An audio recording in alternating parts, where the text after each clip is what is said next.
Има ли човек приятели и доколко те са истински, кой каквото да говори, става дума за пари. Щом на някой му върви в живота, стигнал ли е до върха? Много хора го обичат, но любов не е това.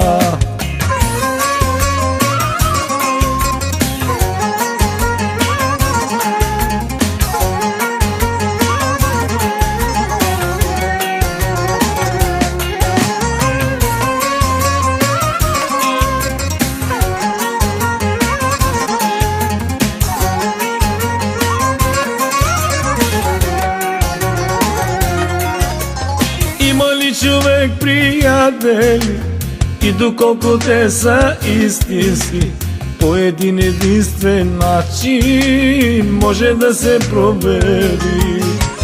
Кой ще ти помогне в беда, кой за теб ще влезе в огъня?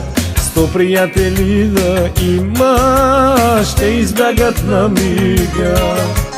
За компания на масата и когато плаща сметката, всички те наричат брат ми, но ги няма след това.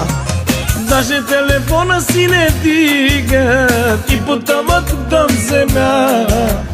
Чак тогава ти разбираш, всичко е било лъжа.